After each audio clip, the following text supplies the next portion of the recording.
And it's thinking. When you see yourself on that TV screen in the closet, ready to go. Oh, yeah. All right. There we go. Whoop. There we go. Here we are. Welcome, everyone, to the Lincolnville Select Board meeting. It is the 14th of July, and we have a month-old lingering piece of business post our town meeting, in which we have election of officers as required by the town charter, and the board had made a motion requiring all members of the select board be available to be able to have a voice. And so with that, I move to appoint Steve Hand as chair of the select board. Any discussion? Seeing none? All those in favor? Thank you very much. Okay, we'll have a shift. And we're just and the new chair can take. Oh, boy.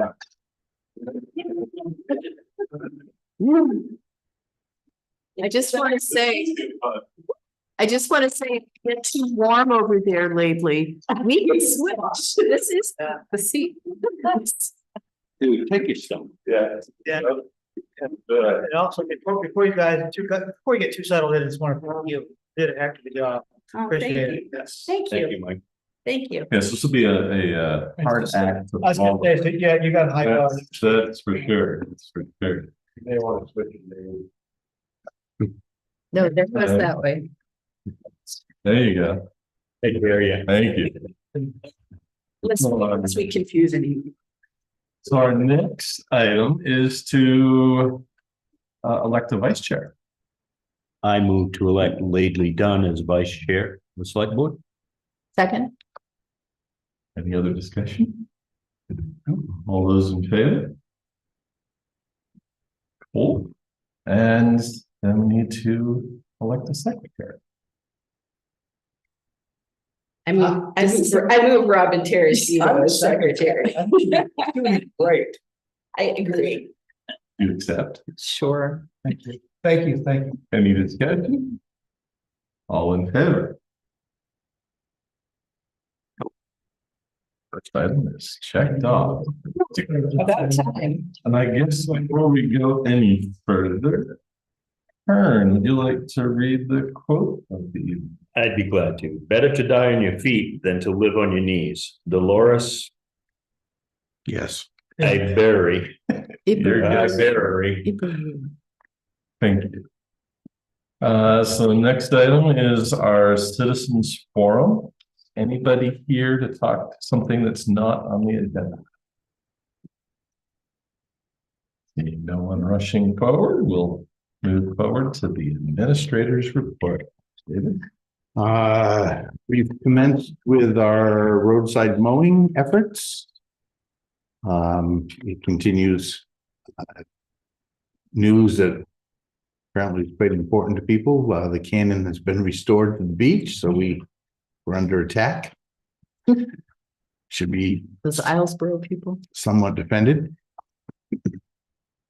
On that same line, we have received our notice of award from Maine Emergency Management Agency with the FEMA amounts for the January storms. You have two of those letters in here for reimbursements, and we had one from the previous packet. So we think we're done, except with the exception of shoreline stabilization that we're still talking to them about at Penobscot Park, but they've got all the paper. Now it's just a matter of money flowing to the right agency in Augusta and then to us. So I guess that's it.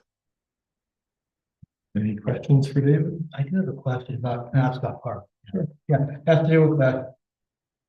So far the tunnel, I mean, is it getting too busy? Is it overcrowded? Is there an overflow situation? Are the neighbors have? We have received no concerns expressed from the neighbors, and we've had no complaints about it being too busy. Okay. And we're there a couple times a week, one of us, That's curious, thanks. but yeah. Okay, cool. Next item is meeting and announcements. All meetings are here unless announced otherwise, like the first three. The school committee meets Tuesday, July 15th, 6 p.m. at the Walsh Common of the Lincolnville Central School. The select board and budget committee will be in attendance at that meeting. Again, that's on Tuesday, tomorrow, July 15th, 6 p.m., Lincolnville Central School. The finance advisory committee meets on Wednesday, July 16th, 10 a.m. Lakes and Ponds Committee is scheduled to meet Tuesday, July 22nd, 7 p.m.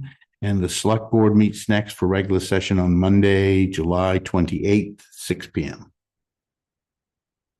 And I forgot one administrative report thing. I had to read my own notes. Youngtown Road, Hardy Brook Crossing, we had hoped to start about now or soon. The manufacturer of the box culvert has had a internal crane failure with their things, so they can't move things to cast new ones. Supposedly that's going to be fixed, but it's been delayed. We're now looking at an approximate start. We should know more, as obviously move forward, but approximate start of August 1st. So stay tuned. We'll let everybody. We're gonna send a note out to the residents and frequent travelers of that road as soon as we have confirmation that they're actually passing the box again and they can get it here. So work with that contractor on the date. with that start date, do they feel they'll be ahead of? That's still the goal. Okay. It's really gonna hinge on when the box is manufactured. I mean, we only ordered it in February, so, you know, Yep. how quick can you expect these things 5 months later? Okay, does anybody have any upcoming community events? You should have. Robin has one. Oh, just also tomorrow at 6 is the Lincolnville Trails program meeting. I don't know what that is. A consortium of local people and interested in improving and coordinating trails, specifically right now, a trail from Tanglewood to the state park in conjunction with Eric, our state park guy. Okay, gotcha. Yep. Well, it doesn't, I actually had something. I noticed that on Wednesday, isn't David King speaking? Thursday. Thursday. It's an excellent- Your state of the town on this. There's an excellent speaker at Yeah, the yeah. Lincolnville Improvement Association, Thursday evening, 5:30 Yes. at the Grange. It's on my camera. Oh, good. It's called the Talk of the Town. Talk of the town. That, not by me, but for anybody that's interested, apparently that excellent speaker is the town administrator. Come on, come all. Bring something, potluck dinner, 5:30 Grange, Thursday evening. Oh, great. Okay. With that, we move to meeting minutes. We have a few sets to catch up on. We have a motion for the June 9th. I move that the board approve the June 9th, 2025 meeting minutes as presented. Second. Any discussion? Seeing none, all in favor? I'm abstaining. I abstain because I was. Okay, motion for the June 12th. I move the board approve the June 12th, 2025 meeting minutes as presented. Second. Discussion. All in favor? Abstaining two, abstaining, yes. And then a motion for the 23rd. I move that the board approve the June 23rd, 2025 meeting minutes as presented. Second. Moved and seconded. Any discussion? Seeing none. All in favor? I abstain. And our last set for June 30th. I move the board approve the June 30th, 2025 meeting minutes as presented. Second. All in favor? I'm abstaining. I thought I was there too, yeah. We had quite a run in June. Oh, yeah, yeah. Yes. Okay. David, we want to speak to board, committee, and commission appointments. I'd love to. Last meeting, the board, well, let's do the easy one first. Sandy Lehman, who is on the cemetery trustees, was inadvertently left off the reappointment list. And would like to be reappointed if that's something the board wishes to do. Motion. I move to appoint Sandy Lehman to the cemetery trustees as a regular member with a term expiring June 2028. Second, Moved and seconded. Any discussion? Seeing none, all in favor? And then we had a couple of members or individuals that wish to be considered for appointment. And the board tabled those because they were not in attendance, and I look out and I don't see them, and I reminded them in the meeting. Okay. So Yep, we will see if they want to come again. table that to, if they want to come in the future. Excellent. Next item on the agenda, actually, we're gonna skip past right now. That would be the public hearing until we get to that time. So we have number 9, the underground utilities permit for Joy Road. Anything you want to say before we? Just come up, that David? Greg's here. Greg, they have all the documents that you provided me. I think you guys each had the copies. Yes. So I'll give you just a quick. Podium, please. Can you come up with podium? Thank you. So like I said, I believe you have the same documents that I do, but I'll give you just a quick rundown of what we're doing and why. Currently, this is the property, this little red square is sort of the area that we're talking about here. That is, Joy Road is a sort of a horseshoe shaped road that connects with Route 52 on both ends. And this is sort of almost kind of smack dab in the middle, and it happens to be probably the tallest part of the elevation, the highest point of the road. Consequently, on the west side of that road, if you sort of stand on the top of the hill and look toward the water, the view is astounding and amazing. And Anne is considering putting a house up there at some point in the maybe not too distant future. As you also may know, we built a barn there approximately 2 years ago with a riding arena. And at that time, when we built a barn, our agreement with CMP was that there's a little garage that currently sits on the road that's been there for 50 years or so. That the power line at the top of the road that you have a picture of there, there's a transformer on the top of the power line.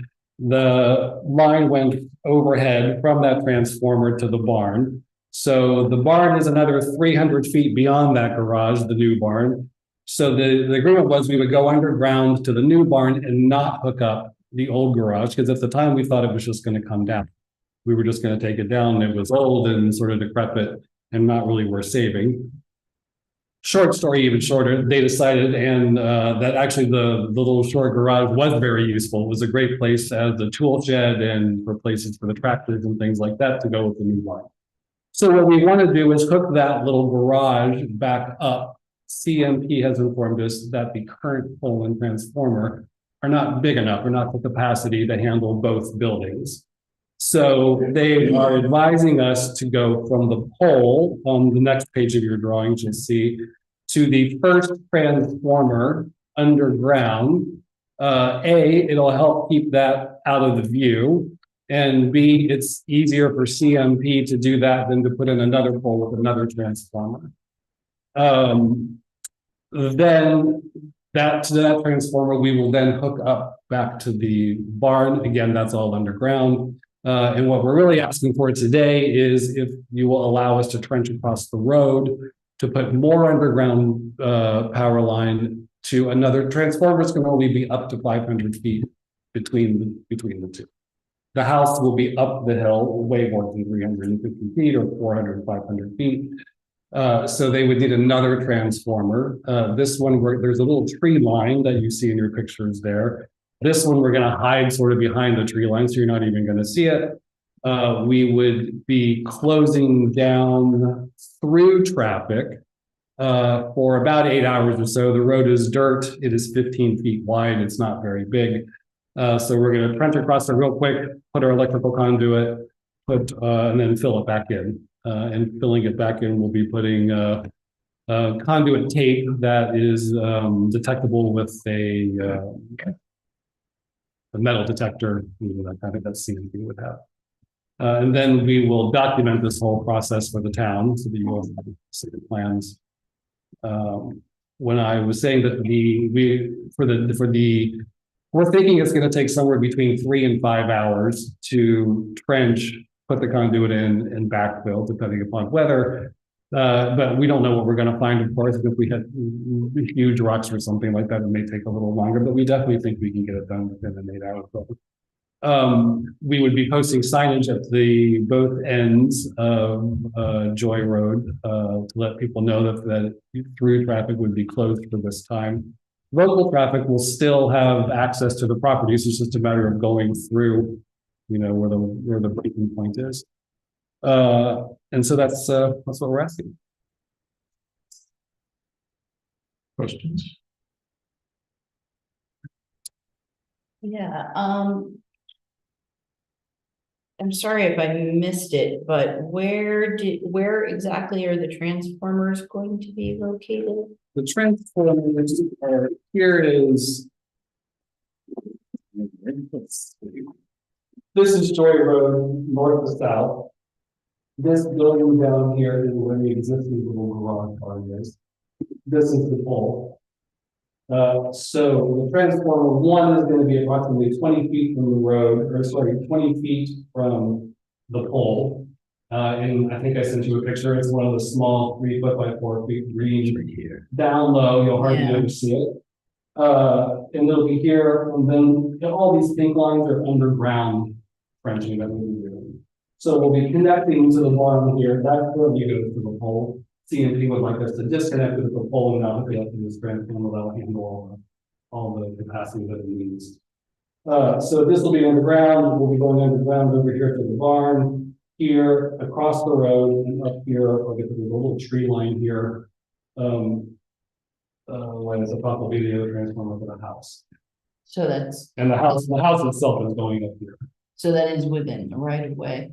That is within that's why I do this. That's within the town. I'm assuming this their fence line is on the property line, and that is 15 feet almost to the inch from the road itself. So I'm assuming that is the town right away. Well, I'd like not to see anything within the town right away. Because if we have to rebuild a road or anything, there could be possibility, or definitely the possibility of interruption of utilities, and that's dangerous. To say the least. CMP would like the transformer within the right of way, as it's essentially right in line and actually further back from the road than the pole is. Because they need to service it. It needs to be near a road where they can service it. Well, good for them. That's what I say. I'm not sure who trumps here, but I don't think CMP can put it in the town right away. I think true or false, are not all the power poles within the right of way? Underground and transformers on the ground. Right. Yeah. So that's what we're talking about doing here is. David, I'm gonna defer to you. I am not familiar completely with all this, but I believe all power poles are within the town. and great to see, but I would like to be on the record for it. Well, typically CMP, if they're gonna set a new pole in the right of way, you do those utility permits pretty routinely. The concern, or part of the concern, is obviously the transformer is a metal box that sticks up out of the ground, which then, has a concrete base within it or beneath it. It's plastic. Oh, is it plastic now? Yeah, doubly worse, but at least the transformer is shown is behind the pole line, so the pole does give you at least a visual. Challenge is when we have a 50-foot wide right of way, and if we are at some point in the future to rebuild the road, that becomes something that needs to be moved, relocated, raised, lowered, whatever. The other is the conduit run itself paralleling the road. I don't know exactly where the property line is, but I believe Greg's right on the east side of the road. The fence line is approximately the right of way of the road, because when they originally went to put the fence up, they put it up by the road, and we said, you got to move that back. And you know, as a minimum, it'd be nice if the conduit runs were on the private property for the benefit of the private, rather than running the length of 100 and whatever feet along the road. Because at some point, you know, we're going to be doing maintenance to the road or ditch, or I don't know if we ditch Right. there because it is on the top of that hill, but the less things, the less equipment of others that's located in the right of way, the easier it is for the town in the future. No doubt about it.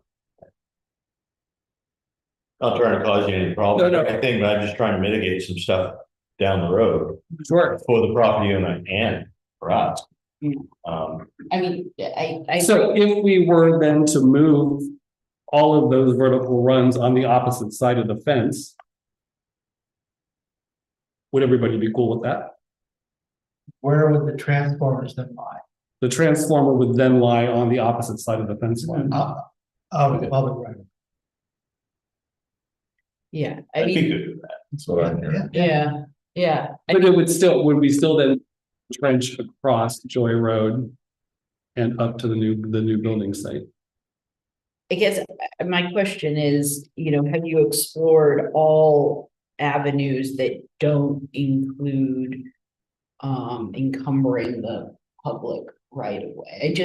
I'm coming from the perspective that our road maintenance line is our most expensive area that we budget for within our municipal budget.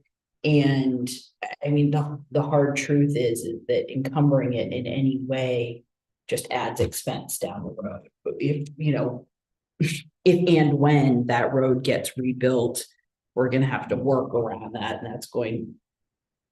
The hard truth. is Aside that it from the adds. line that's gonna go directly across the road, we could move that, the new underground cable that's going up to the house could be outside, you're 25 feet from the center of the road, is that correct? That's your right of way? It varies depending on where the road was built and where the right of way is, but Assuming is that.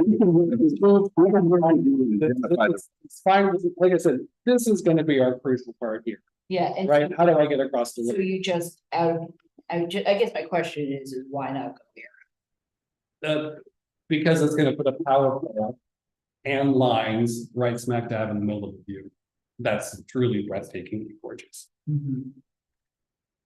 Then you can sort of see where I have the tree line here. If the house is up here looking this way, this you see, it's in the view, but it's not horrible, you know. If you were to come down and put another one across here, it's gonna be boom.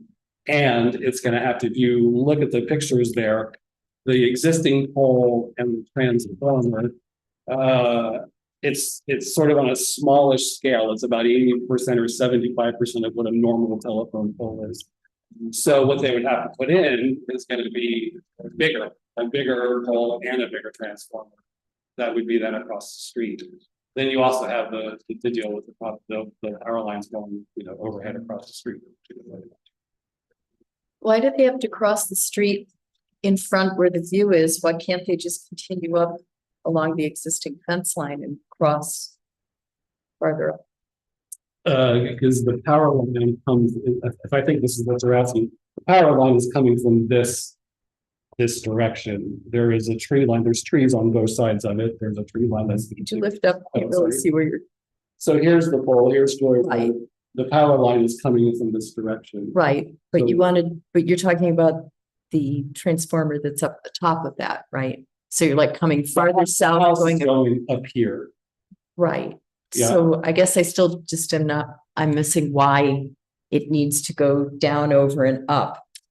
Because there is existing, I'm not sure how long you've lived here, but the garage, let's see, is down here, right? There is a driveway that there used to be a house over here that was taken down. There is a driveway, like I said, this is sort of the high point of the hill, so there is a natural, it's not a mechanical culvert where the driveway is, and the existing driveway is sort of right in this direction here, right in this area. The tree line comes in right about here, and we wanted to tuck it back behind the trees. If we were to bring from this pole across, which would be the shortest distance for the new pole and transformer, like I said, that puts that right in I think, the view. I think we could probably live with the transformer nearest the poles that they're talking now, because it's tucked back the right of way. If the lines that parallel the road were moved outside of the right of way, because we don't control that anyways, and they own it. And then obviously the other transformer would be outside the right of way as well for the new house. If that's, We have other instances of private power going under town roads. well, we have on Heather Hill Road, for example, the transformers are located within the right of way. I don't know who owns them. I'm assuming CMP. But I don't know that. I think they were put in long ago where, you know, a developer would do it and then turn it over to CMP if it was built to a certain standard. That's off the cuff, that's the only location I can think of that has underground utilities in a public road. And no offense to Greg, that was a pain in our backside when we rebuilt Heather Hill Road. And the people that came in a year or so ago and trenched across the road, and that's going to be a nightmare for us till we resurface that road already. But that doesn't mean they've got a better circumstance because they've got a gravel road to deal with. So if it Yes, we should putting back exactly. Yep, that their is humps. what's certainly what's there. So I'm hearing two things. One, you're willing to move the transformers and any lines paralleling the road out of the right of way. I am with CMP's approval. It was my understanding that they wanted the transformer nearest the pole on the street side of the so like I said, so that they can service it without there being a fence in there. I will double check that, and if they will allow us to move it to the other side, then yes, that's fine with me. Okay. But if they don't, I would ask that one transformer stays essentially where I have it drawn, and then all the lines can then go on the other side of the fence and then down the building. It's fine with me. I can do that. Is there any consensus or the lines crossing the road? I'm concerned about that. And I'm just trying to mitigate any future issues when we have to maintain the road, that's all. And I know it's dirt now, but if history repeats itself, that road will not be paved. I'm not saying when or by who, but if history repeats itself, I'm sure. Yeah, I in fact think the customer would love it to be paid. Which is why, like I said, we would only Just minimum of 3 feet down, which means when you take into account the 2 or 3 feet that the culverts on the other side are. At the road, at the crown of the road, we're going to be down 5 feet. No amount of paving in the world is going to be cutting up 5 feet off that road. You know, and of course, like I said, we would document. Unless we rebuild. Yeah, but 5 feet, that's All that. Yeah, that- more than a lot of earth. That's, Did you see, Not like- did you see what we did on Calderwood Road? Ah. I I appreciate the thoughtful planning. And the intention of the homeowner, but I have reservations about encumbering. public right of way. As well. And I certainly empathize with the homeowner wanting to have an unobstructed view, which I have the same issue. I don't have a gorgeous view, not looking at the ocean, but right outside my window, looking into the woods are 3 power lines. It's like, man, I wish those weren't there, but they're there. But I do not want the town right away. I also have power lines that go straight across my view on High Street, but I would love to, you know, my fantasy would be to be able to bury the lines that we look at on High Street. I guess my question is, can it go deeper than the 5 feet? And then it wouldn't be a problem, you know, like how far down did we go with, yeah, where the dog is, sorry, Calderwood. You know, I really wish as public policy, we had buried utility lines because it seems like they're so, you know, windstorms knocking things down. I mean, it's like actually, it's CMP's preference. Yeah. When we were out there meeting with their agent, it is their preference to go under the road. than And it if is there's a over. depth that you can go to that's out of the way of any future road work, I guess I would not have a problem with that. We need to start wrapping this up so we can move back to our hearing. Not hearing a consensus that would say yes to going under the road. I'm not sure. Robin had an idea earlier of moving a pole to a different location, etc. The poll would then be, if this doesn't come to any sort of fruition, then it means that we're essentially, and this is CMP, not us. The poll would be going essentially right across the street. And that would be the nearest run to any sort of property that would be up on the hill. So does anybody want to make a motion here, or do we leave this, let this go? I think procedurally, we can let it go. So on what's presented here, we're not prepared, no one here is prepared to make a motion to approve this as presented.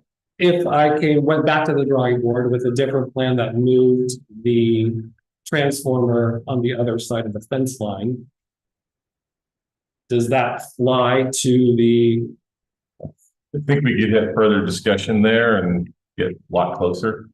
Okay. At that point, yes. Okay. Thanks for your time. Is it okay, maybe, yeah, if I offer Matt and I to meet with Greg and CMP to see if we can come up with something that's a little more palatable? Absolutely.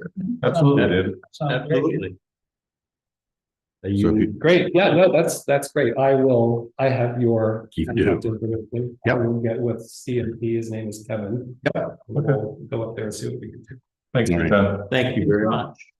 And we will belatedly open our public hearing regarding the 2025 multi-jurisdictional draft hazard mitigation plan. David, do you have any? Yeah, so for the last 18 months or so, Dale, we've been working, we being, how many, 7 towns? 7 towns that have been working with Dale.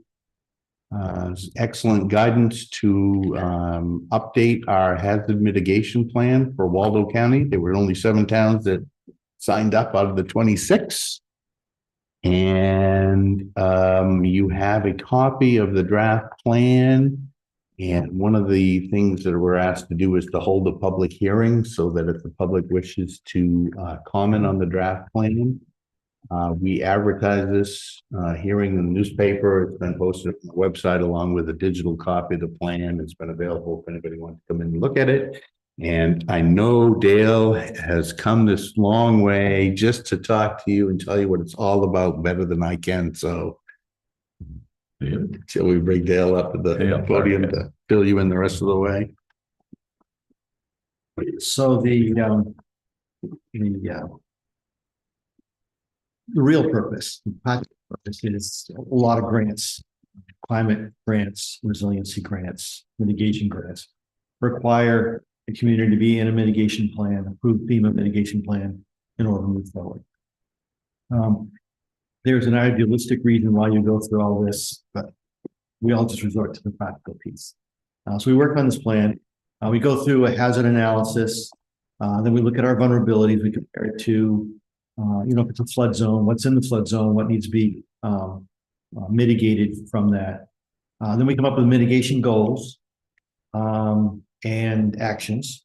Typically, it's the stuff that you would, if they dropped $1 million on you, what you'd like to do, is typically what those mitigation goals are. This process, once we have the comments from the public in the towns that are participating, we send this off to MEMA. They have their first stab at it. It comes back to us with all kinds of red lines on it. We update it.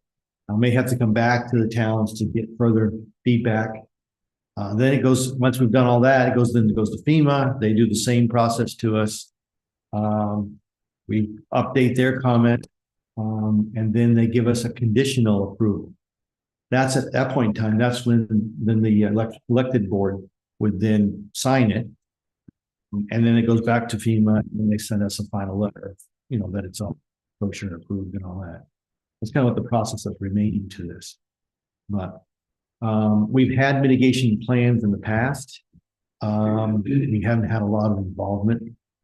And so the last one actually expired for a couple of years before we decided to start a new one. We went from 26 towns being in it to 13 towns, now 7 towns. Mitigation grants have been getting more difficult to get. And so there was interest in doing it. What has been added in the last few years is the requirement in a lot of climate resiliency grants to also have a mitigation plan. It's kind of brought some of the interest back. Do you have any questions, or does the public have any questions? Anybody here for Dale? Yep. Yes, please.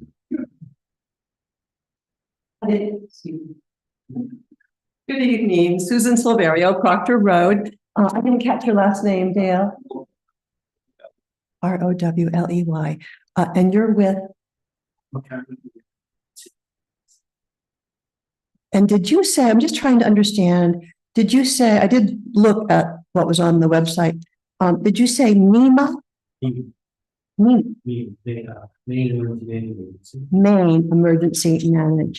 And then you send those results or your plan, whatever, to proposal to FEMA in Boston. Yeah. Okay, I'm just trying to get a grasp on it. Yeah, I know other comments, but that's all for now. My only questions. Dale, it might, we took the list of, I don't remember, 20 possible big hazards, and we kind of honed that down to, maybe you could tell everybody what the study committee or whatever our title was, what the we start off most with likely. all the hazards that they list. We automatically took out volcanic eruption, glaciers, and avalanches. We just, because of the fact that they're completely unable to happen. Then we looked at some other hazards. Now, every hazard we do decide to profile means that we have to go through a pretty laborious process for that. And there's no sense in doing that if you don't have a mitigation project for it. We could do drought, but do you actually have a mitigation project you want to do for drought at the public, at the town level, not individuals or water districts or whatever. So we did eliminate a number of hazards, hailstorm, landslide, tornadoes, tsunamis, things like that. And what we ended up with actually profiling was coastal erosion, coastal storm, because that has wind impacts too, flood, which the other ones have flood, but could be inland flooding, most of the flooding in Waldo County typically is washed out roads. Culverts blown out, things like that. Geomagnetic storm, we added that one in. Tropical cyclone, that could be a depression, storm, hurricane, anything along those lines. Kind of also goes back to the coastal storm piece. Windstorm, which covers thunderstorms, microbursts, things like that. And also we have winds coming from hurricanes. So a lot of these hazards kind of overlap a lot. As a matter of fact, we have a table in here that kind of breaks it down into wind, flood, erosion, things like that. Winter storm, nor'easters and ice storms, and wildfires. So those are the ones we decided to profile. And from those hazards, we kind of broke it out into coastal storm surge and flooding, flooding inland, geomagnetic storm, anything that causes wind damage. So tropical storms, cyclones, coastal storms, windstorms, and wildfire. So those are kind of the ones that we kind of based on for the plan. So. Questions from the board? Yeah, two questions. Again, first comment, I'm really impressed by how deep you guys dove into this. Yep. You know, you had 18 months, but I'm really impressed how with all the data that you collected and all that stuff. The second question, I have a question. I was at the first meeting in Montville. Yep. When we went, and we had a couple of MEMA representatives talking about grant possibilities. Correct. And it made it sound as if these grant possibilities were not easy, but easier than what you may have experienced in the past. So I know the end, this is this mitigation plans. Yep. And which eventually will go towards grant opportunities. Correct. But can you speak to whether these grant opportunities are realistic, even though we're not focused on that tonight? We weren't on the same sheet of music at that meeting, me and folks from MEMA. We haven't had a grant in Waldo County since 2013. Okay. So it's been 12 years since anybody in the county has gotten a mitigation grant. Some of the hazard mitigation grants that they were talking about are running out. They're from storms that took place in 22, 23, 24. And after an event, typically mitigation monies comes along with it. Also, the pre-disaster type mitigation grants have recently been canceled. So mitigation grants are becoming incredibly difficult to get. I won't speak to the climate side because those are mostly coming from environmental agencies, which I'm not part of. I don't know how likely or unlikely those grants are, but on the FEMA side, they're becoming very, very difficult. Okay. Now, easier for a town like, I'll just put this out, it's easier for a town like Lincolnville than a town like Thorndike, because you have a public works program, you have a town administrator, you've got really good records. I was a town clerk once for Thorndike. The records are very, very bad, or had been, because town and clerks change out. They were working on people's homes. I mean, just they had no records to speak of. And you have to show on a mitigation grant a cost benefit analysis that basically you put my money in over the years, you put more money into this project than you're actually asking for. If you're showing that the reason why it's in bad shape is because you haven't maintained it in 50 years, you're not going to get the grant. You've got to show that you've been making an effort to fix the problem, but you just can't quite get there. And that this grant will then take you over the top. But you do have to have a cost benefit analysis. One thing they mentioned was under $1 million, you don't have to have the cost benefit analysis. Well, we just about got notification that that waiver has been taken away, and everybody does have to do the cost benefit analysis, which was one of the things that was making it very difficult to get mitigation grants. And again, I won't speak to the resiliency grants because I just don't know enough about those.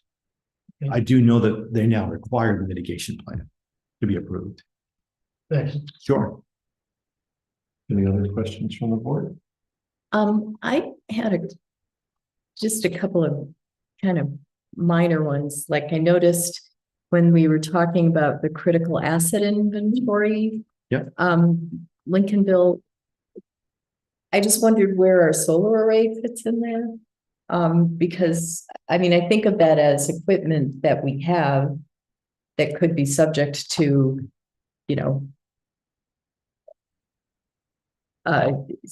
there's I mean, none of the, it's page D29, but I'm trying to find it. sorry. And I just wasn't sure, you know, there are columns with things like municipal office, fire station, water treatment, Yeah. library, schools. Where would our solar array fall in, or doesn't it because it's grid tied? I mean, when you mentioned geomet, Bill in because nobody brought it up. oh. Public hearing, we can add it if you like. I don't know, outside of Lincolnville, I'm not sure which towns actually have one. I think probably you guys might be the only one that, this is publicly owned. Yeah. Yeah, I think you're probably the only one. In those a seven. field next to our fire station. Yeah, But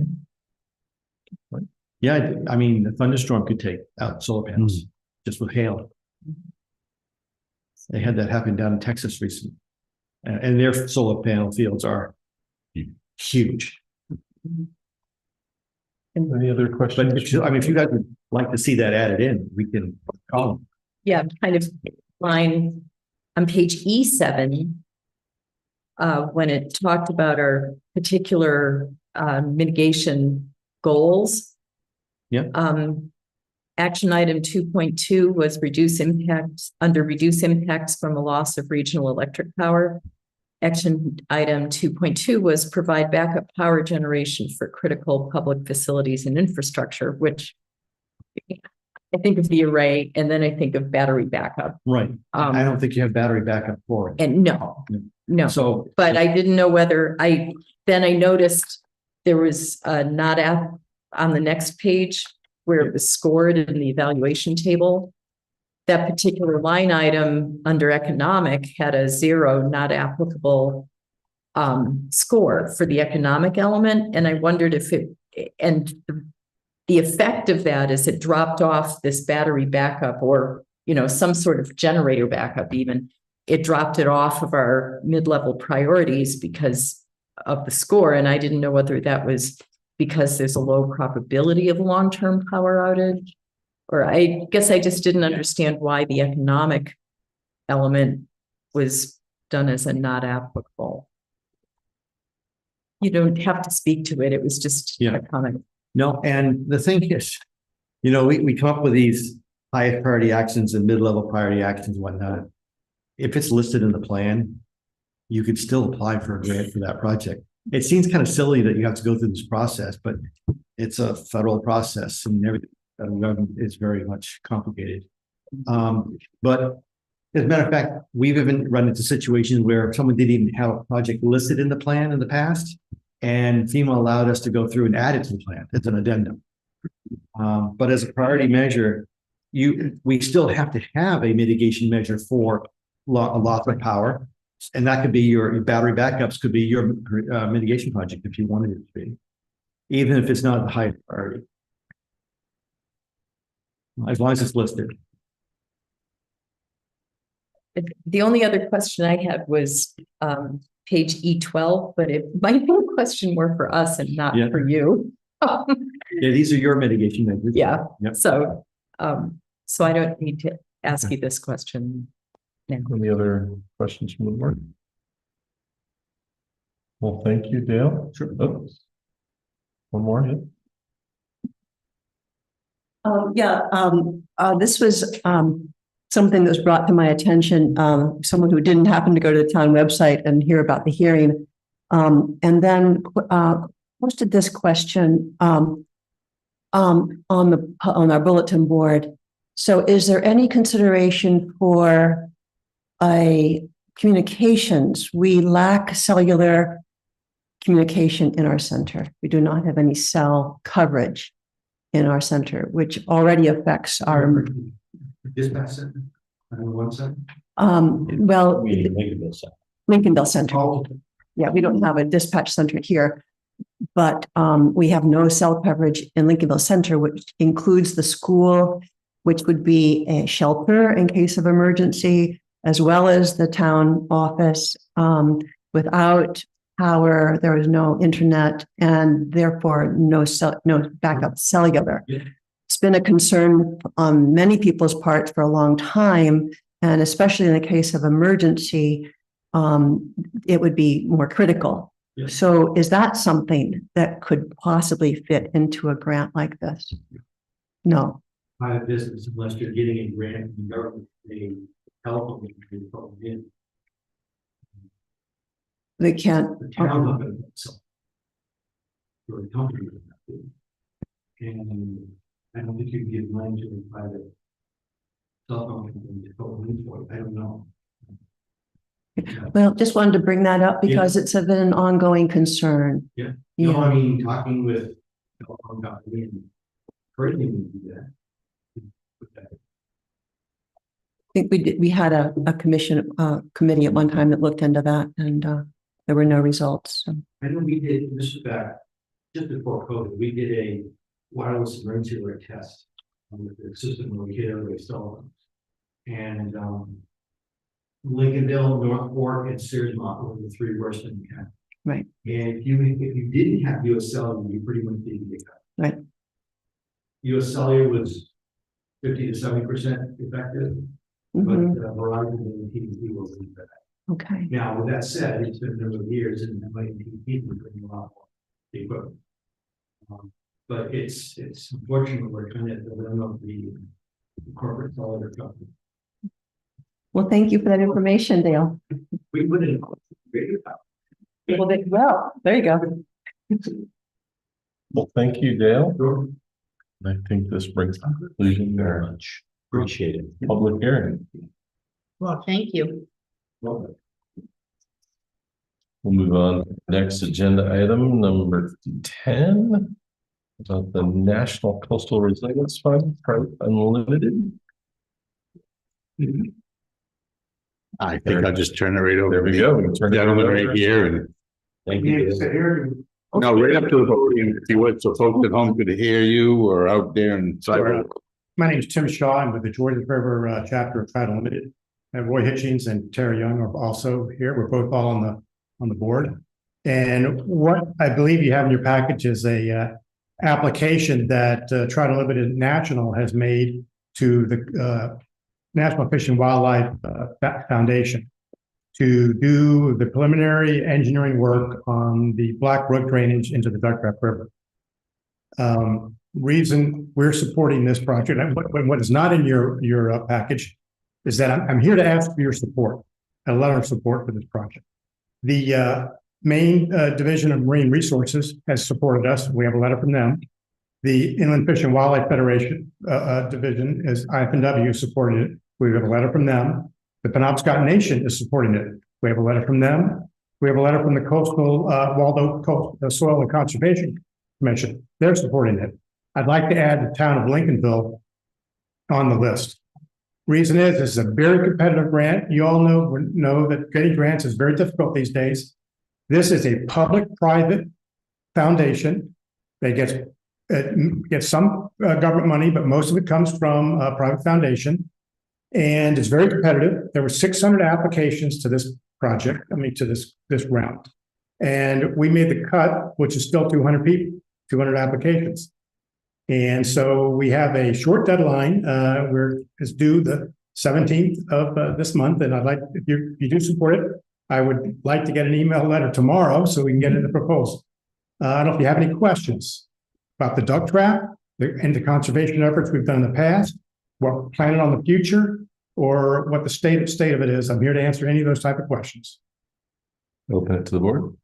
I have a question. Sure. Because I did notice two of the things in the hazard mitigation specifically talk about Black Brook drainage at Yeah. Youngtown and Slab City. And you're talking about develop conceptual or preliminary Yeah. designs like culvert replacement or permanent dam removal. So I'm kind of assuming Stream Smart is somewhere in this mix too. Yes, what this particular grant is for is to get a more natural, long-term culvert that will withstand flooding Right. and not cause it. Black Brook, perennial flooder. That's why we have, the last big flood we had, I don't know how many years ago, you had to repair the road and you put 3 big culverts in, which took care of the flood. But over time, it just makes the situation worse because it drops out the gradient. And Black Brook is the total source of cold water on the lower duck trap. That was determined by the Maine Department of Environmental Protection in 2006. We confirmed it with our own study in 2023. It's very important for any of the juvenile fish sea run fish. They gotta get access through there if we're gonna ever get the numbers back up. So I'm just thinking, this seems like it's a two birds with one stone thing. Absolutely, and the fact that you specifically call out that this would be complementary to the already ongoing efforts of the Penobscot Yes. Nation that they presented to us earlier this year. That was this year, right? Last year. Time flies. Yes. Recently. It's complimentary to the. So that's wonderful. I mean, in my mind, it's an obvious thing that we should support since we're already. And all I just to know is that, the duck trap is it's a super unique. It survived since the last ice age, those Atlantic salmon. When the salmon were put on the endangered species list at around 2020, or 2020, or 1998, whatever you want to call it. There were two places that were left off of any type of support. Cold Brook, up around Winterport, and the duck trap. Well, there's been no conservation on Cold Brook, and those fish are now extirpated, gone. There's been tremendous amount of conservation on the duck trap. Those fish, I'm not gonna say they're thriving, but they're surviving. And we want to continue that. That's great. If I could just add, we're not asking for money. We're not asking for anything at all. Totally 100% paid for by private funds. What's those other questions? Invite a motion. I move the select board authorize the town administrator on behalf of the town to write a letter of support for the Trout Unlimited project entitled Assessment and Design for Fish Passage and Community Resilience in Black Brook. Second. Any other discussion? No. All in favor? Yeah. Thank you, gentlemen. Thank you very much. Best of luck. Thanks for doing what you're doing. Thank you. Cool. It's fun. Next item, number 11, ferry line camera request. David? I got a call from Barry Warren. Sorry, Barry, if I butchered your last name. From the town of Islesboro, wishing to install a webcam at the town pier, looking at the line of traffic, trying to get on the ferry. He sent an email. I told him that was beyond my ability to grant. I sent an email and I invited him to attend the meeting, and I thought he was going to be here, but he's not, and you have his request. At which I have some challenge with about allowing private individuals to access town facilities to put up anything. But Comments? Yeah. Questions from the board? I can certainly understand why someone who lives on the island would like to have that. That camera there. But I'm also, I agree with you, Dave. A private individual or another entity, private entity putting up something on town land doesn't apply to him. But it seems to me that this is like perfect where this person should be going is Niles-Borough resident, should be going to the Ferry Advisory Board through his select board perhaps, or his representative, and getting everybody on all the unbridged islands together, then going to Main State Ferry Service and say, this is what we need here. And let the Main State Ferry Service and the DOT make it happen, or not. I'm under the impression that route has been pursued. It sounds like I don't know if he pursued it or made a phone call to a desk at the DOT. Yeah. I don't know, but it's technically should be going to the Ferry Advisory Board, and they should be a consensus and then going back to Main State Ferry Service. That may be getting some traction there. Yeah, I mean, regardless, it's a hard pass for me. No, me too, yeah. But it sure would be handy if you're living on the island. Traffic. Sure, totally understandable. Yeah. Are they part of your district? Yeah. So you could step in. Oh, I could get a white knight to make it happen. No. But that's what I was suggesting, to go to Main Street, to go to Third Lot. I'm just thinking, Sure, even select Chip board. got involved, you know, You got two like that. don't you guys have leverage? As Any other, God, wouldn't that be great? Okay. any other comments? Otherwise, we'll move on. Okay, we'll move on. Item number 12, liquor license applications. Like we have 3 How it comes off, I don't do it. to address. First one is for Cellar Door Winery. I move that the board grant the liquor license requested by Celador Winery, Inc. And that the town administrator be authorized to indicate such on Bureau of Alcohol Lottery Operations portal. Second, Moved and seconded, any discussion? Yeah, I do have a question there. In the past, when people wanted liquor licenses, they'd be here, they'd show up, and say, I need a liquor license. Has it changed because the portal is now in effect? That hasn't changed. Bettina did write you a note that's included in there that she had another commitment on the state today. Okay, I'm sorry. Couldn't attend, and she's usually about the best one we have at showing. Yeah. I feel like she really puts the effort in and Agreed. being present, and so I feel like if for some reason the neighbors get upset, we'll know about it, and we can have another conversation.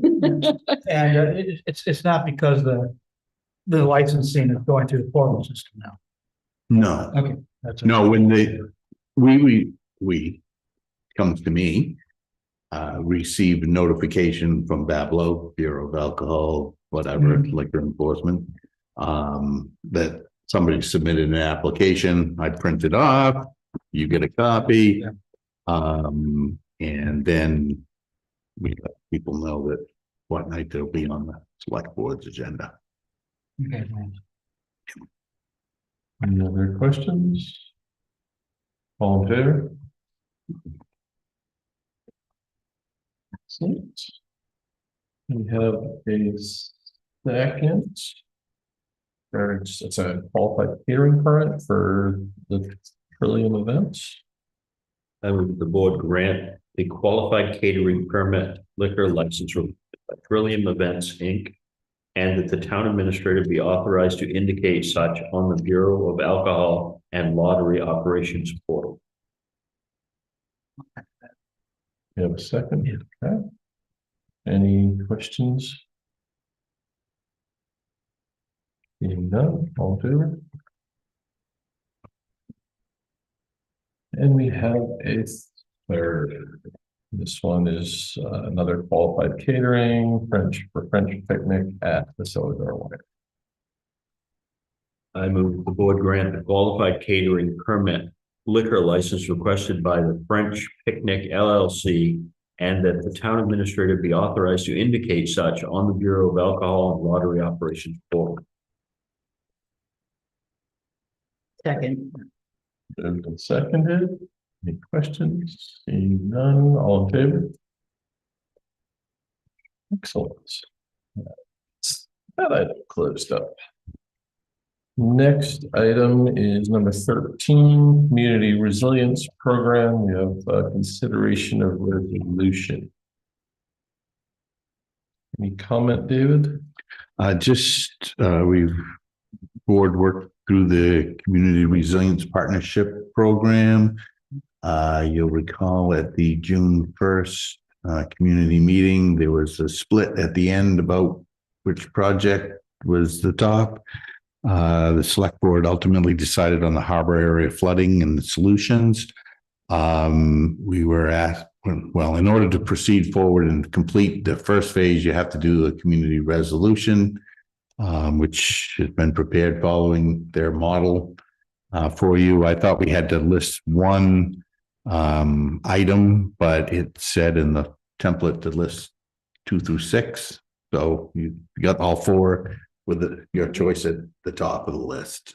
That was my question, so Yeah. thank you for addressing. Yeah, it seemed kind of odd to me, but that's what was suggested. So, and the first whereas, and the last two, be it resolved, are required, and the middle three or the last three whereases were optional statements that we could complete that seemed applicable. They had some others that were not really applicable, but those seemed spot on, so why not give it to them?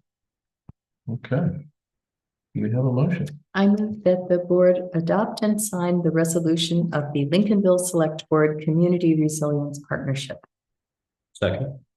Moved and seconded. Any further discussion? Seeing none, all in favor? Excellent. Moving that item along.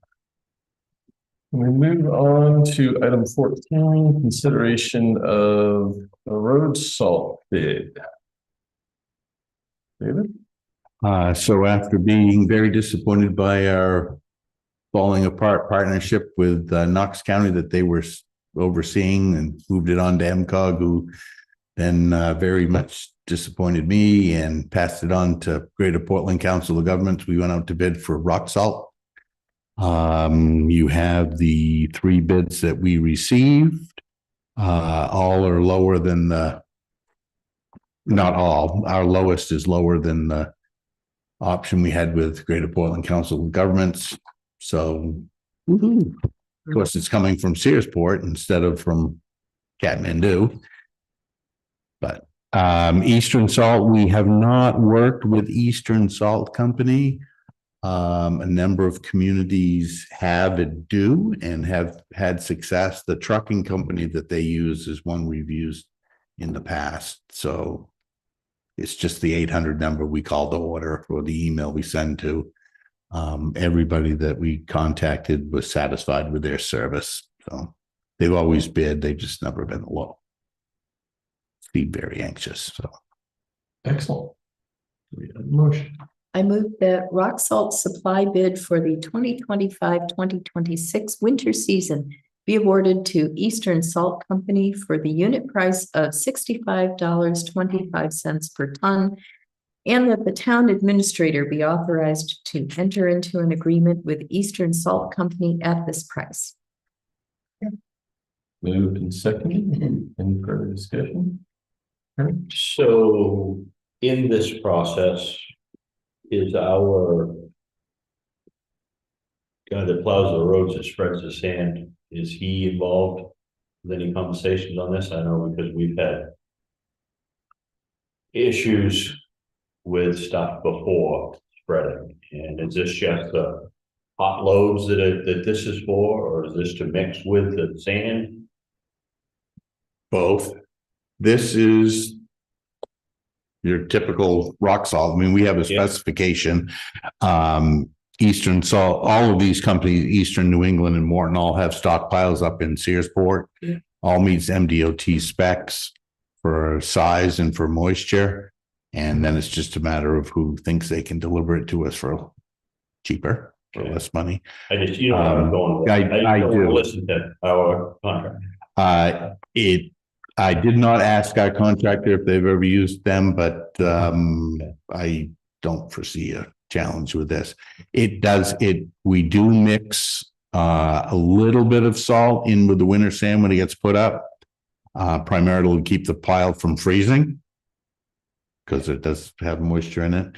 And then if we need salt during the year, occasionally we put straight out, but not frequently. Sometimes, as you said, we put out a hot load, which is, you know, depending on the situation and the storm, maybe mixed with the sand we have, additional salt added. Okay. It's really weather and temperature dependent. You get low enough that salt will just bounce off the road and be useless. There's the right material at the right time, the right application makes all the difference in the world. That's all I got. Any other questions? All two? Excellent. Moving right along, select person updates. Leslie. Have no update. I don't, at this time, I do not have anything. Mike. Yeah, I was at the recently, last week, the Council of Governments yearly quote unquote General Assembly where the budget is decided and the goals are up. And anyway, something of interest to the town that I'll be following up on has to do with they have they're expanding a program that they've always had, which is being a lender and or bank for community businesses for loans. And so anyway, I'll be getting information from them in the form of pamphlets and whatnot, how it works. I just want to make that available through the town office and to the Better Business Bureau here, in case there are small businesses that want to take advantage of it. So I'll be bringing, I don't know where those brochures are, they're in the printer or something like that. That'll be coming down the pike. But I think I might need your permission, the board permission to stockpile them out there in the town office. That's my input. Robin? At the caucus last week for the Waldo County Budget Committee, there are two names from District 1 who are vying for one position. And one is Bree from Northport, and I'm totally forgetting who the second one is. But so we will be getting, it'll be an agenda item for us in the upcoming month, I think, from the county for us to cast our vote for the two candidates.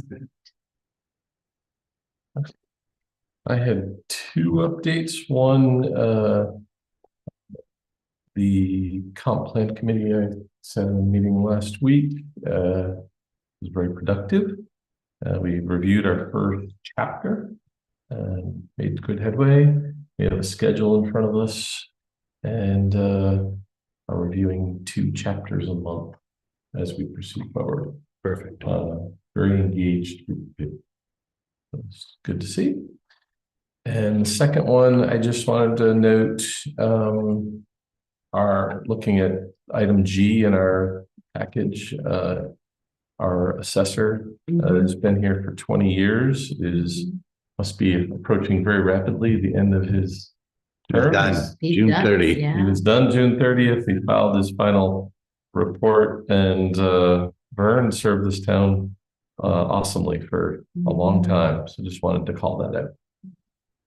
Goodbye, Vern. Thanks. Yeah, many thanks, Vern. Moving on, item 16, with the treasurers and payroll warrants. I move that the board approve and sign the treasurer and payroll warrants. Second. Any discussion? Seeing none, all in favor?